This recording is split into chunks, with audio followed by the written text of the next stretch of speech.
हाय, आपके साथ मैं हूँ Surabhi Sharma. India TV YouTube channel subscribe करिए, बेल आइकन दबाएं। तो बड़ी खबर आपको बता दें, मोदी 2.0 में कैबिनेट का पहला विस्तार परसों यानी 8 जुलाई को सुबह होगा। संभावित मंत्रियों का दिल्ली आना शुरू हो चुका है। ज्योतिरादित्य सिंधिया दिल्ली पहुंच चुके हैं। उधर असम से सर्बानंद सोनोवाल दिल्ली आए हैं। नारायण राणे भी दिल्ली आ चुके हैं। जेडीयू अध्यक्ष आरसीपी सिंह भी दिल्ली पहुंच गए। जेडीयू नेता संतोष कुशवाहा भी मंत्री बनने जा रहे हैं। इस बार मोदी अपने मंत्रिमंडल में सोशल इंजीनियरिंग की जगह डायनेमिक नेताओं को तरजीह दे रहे हैं। मोदी जाति और धर्म से अलग वैसे नेताओं को मंत्रिमंडल में शामिल कर रहे हैं जो अपने क्षेत्र के बड़े नेता हैं और उनकी बातों का लोगों पर असर होता है। ज्योतिरादित्य सिंधिया की हमने बात की, दिल्ली वो पहुंच चुके हैं। और ज्योतिरादित्य सिंधिया जब कांग्रेस से बीजेपी में आए थे तो उसी दिन तय हो गया था कि वो मोदी मंत्रिमंडल का हिस्सा बनेंगे, लेकिन कोरोना की वजह से मंत्रिमंडल का विस्तार नहीं हो पाया था। माना जा रहा है कि मोदी मंत्रिमंडल में ज्योतिरादित्य सिंधिया को कैबिनेट मिनिस्ट्री मिलेगी। कांग्रेस शासन में सिंधिया को राज्य मंत्री बनाया गया था, लेकिन ज्योतिरादित्य सिंधिया और राणे दोनों को मोदी मंत्रिमंडल में बड़ी जिम्मेदारी मिल सकती है। अभी 3 दिवस के दौरे को समाप्त करके मैं अभी दिल्ली पहुंचा। कोई खबर होगी तो मैं आप लोगों को जरूर बताऊंगा। बीच में दौरा रद्द करके आया। मैंने आपको कहा है कि कोई खबर होगी तो आपको जरूर बताऊंगा।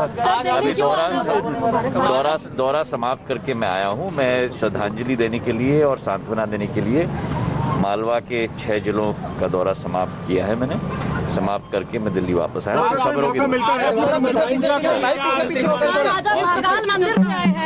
महाकाल मंदिर तो हर साल जाता हूँ। महाकाल मंदिर तो हमारा है। दिल्ली से आने के लिए महाकाल मंदिर के दर्शन करना सौभाग्य है हर व्यक्ति के लिए। देवेंद्र पराशर हमारे सीनियर एडिटर इस वक्त हमारे साथ जुड़ गए। देवेंद्र, सबसे पहला नाम ज्योतिरादित्य सिंधिया का। सवाल जब उनसे किया गया तो उन्होंने कहा कि मैं ऐसे ही दिल्ली आया हूं, लेकिन बड़ा सवाल यह भी है कि कांग्रेस से बीजेपी में आए, लंबा इंतजार कोरोना की वजह से करना पड़ गया, लेकिन अब निश्चित है कि कैबिनेट में बर्थ मिलने वाला उन्हें और खासी पकड़ है उनकी युवाओं में और लोगों में।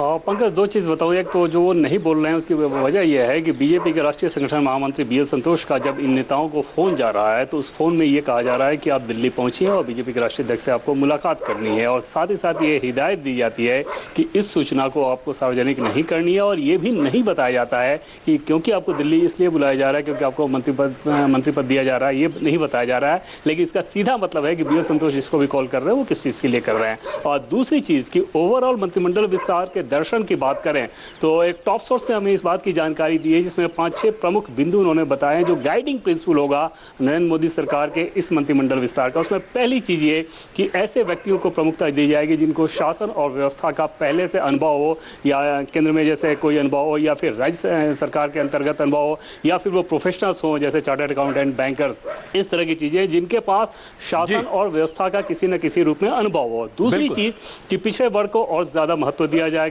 तीसरी चीज़ कि दलित वर्ग को और ज़्यादा महत्व दिया जाएगा।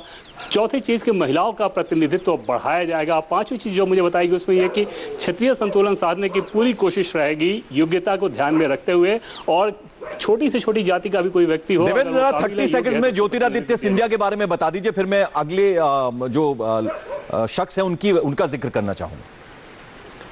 और ज्योतिरादित्य सिंधिया जब कांग्रेस छोड़ के बीजेपी में आए थे तभी उनको ये बता दिया गया था कि आपको राज्यसभा सांसद भेजा जाएगा और उसके बाद अगला मंत्रिमंडल विस्तार जैसे ही होगा वहां पर मंत्रिमंडल विस्तार में आपको जगह दी जाएगी। और ये तय माना जा रहा था पहले से ही कि ज्योतिरादित्य सिंधिया मोदी मंत्रिमंडल में शामिल होंगे और जो उनका महकमा होगा वो भी महत्वपूर्ण होगा। बिल्कुल। और अब हमने बात की ज्योतिरादित्य सिंधिया की, उसके बाद दूसरा नाम, असम के पूर्व सीएम सर्बानंद सोनोवाल भी मंत्री बनेंगे। सोनोवाल को कैबिनेट मंत्री बनाया जाएगा। सर्बानंद सोनोवाल भी दिल्ली पहुंच चुके हैं।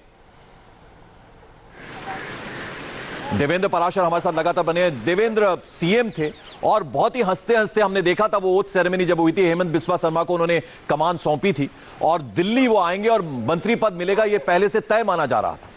जी हाँ पंकज, जब वो दोनों नेता दिल्ली आए थे असम में सरकार के गठन से पहले, तो उसके बाद हेमंत बिस्वा शर्मा और सर्बानंद सोनोवाल दोनों से बीजेपी के टॉप लीडरशिप ने जब मुलाकात की थी तो उसके बाद उस मुलाकात के दरमियान उनको बता दिया गया था कि पार्टी का ये फैसला है कि आपको केंद्र की राजनीति अभी करनी है और केंद्र सरकार में आपको जगह दी जाएगी और आपको महत्वपूर्ण महकमा दिया जाएगा। हालांकि तब सोनोवाल ने यह कहा था कि वो प्रदेश की राजनीति ही करना चाहेंगे, भले ही मुख्यमंत्री की पद उनसे ली जा रही हो। मतलब वो ये चाह रहे थे कि उनको प्रदेश अध्यक्ष बनाया जाए, लेकिन बीजेपी आलाकमान को ऐसा लगा कि वहाँ पर फिर 2 पावर सेंटर लेटर का मैसेज आएगा, इसलिए उनको केंद्र में ही आने की बात कही गई थी और अब वो दिल्ली आ चुके हैं।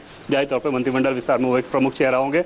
उनका मंत्रालय भी, क्योंकि जैसे कि पहले मैं आपको बता रहा था कि पूर्व अनुभव जिसका रहा हो तो उनका महकमा भी महत्वपूर्ण रहेगा। बिल्कुल, तो 2 स्टेट्स की हमने बात की, मध्य प्रदेश से ज्योतिरादित्य सिंधिया आते हैं, उसके अलावा सर्बानंद सोनोवाल असम से आते हैं। हम जरा तीसरे शख्स की बात करें, बहुत इंपॉर्टेंट नेता ये भी, महाराष्ट्र से नारायण राणे भी दिल्ली पहुंच चुके हैं। नारायण राणे को भी मोदी सरकार में कैबिनेट मंत्री बनाया जाएगा। 2017 में देवेंद्र छोड़ी थी कांग्रेस पार्टी और मुख्यमंत्री रह चुके तेज तर्रार नेता, और इनकी भी जबरदस्त पकड़ है महाराष्ट्र में लोगों के बीच।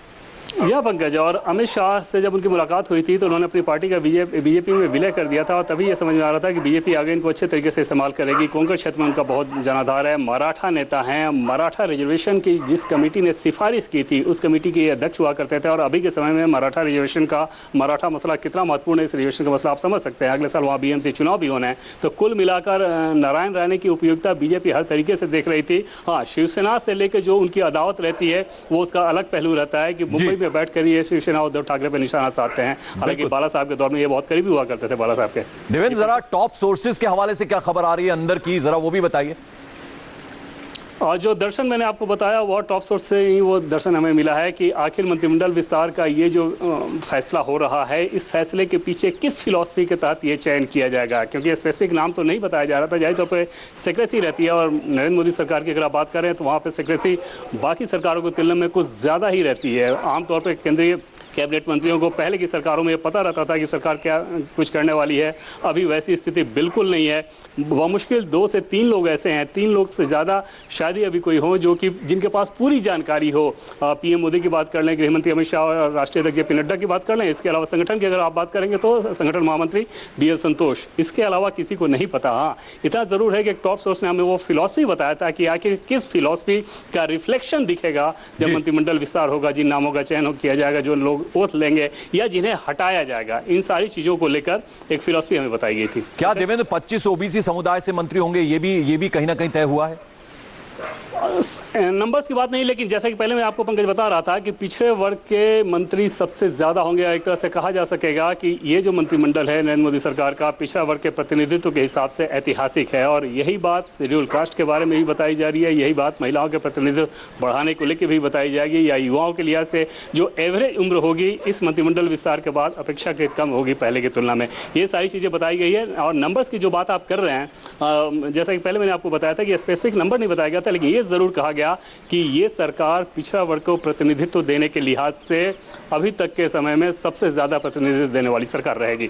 लेकिन सिर्फ कास्ट को ध्यान में नहीं रखा जा रहा पंकज, ये बार बार हमें बताया गया कि बाकी जो शासन व्यवस्था का जो आपका अनुभव है, जो आपकी काबिलियत है, जैसे आपने मैनेजमेंट किया हो, आपकी पढ़ाई लिखाई बहुत अच्छी हुई, आप विषय के विशेषज्ञ हों, इन सारी योग्यताओं को ध्यान में रखते हुए कास्ट कम्युनिकेशन को या क्षेत्रवाद संतुलन को आगे बढ़ाया जाएगा। बिल्कुल, इस बीच आपको बता दें मोदी सरकार की कैबिनेट में JDU कोटे से RCP सिंह को जगह मिलनी तय है, उन्हें भी कैबिनेट मिनिस्टर का दर्जा मिल सकता है। JDU केंद्रीय मंत्रिपरिषद में 1 से ज्यादा चेहरों को शामिल करना चाहती है, इसके लिए डिमांड भी रखी गई थी। ऐसे में JDU के कुछ और चेहरों को भी राज्य मंत्री के तौर पर जिम्मेदारी मिल सकती है, मगर ना तो बिहार के मुख्यमंत्री नीतीश कुमार और ना ही JDU के राष्ट्रीय अध्यक्ष RCP सिंह अभी अपने पत्ते खोल रहे हैं। RCP सिंह दिल्ली आ चुके हैं और मंत्रिमंडल में JDU के मंत्रियों की संख्या को लेकर बाकायदा बातचीत चल रही है। देवेंद्र, इस बारे में क्या जानकारी?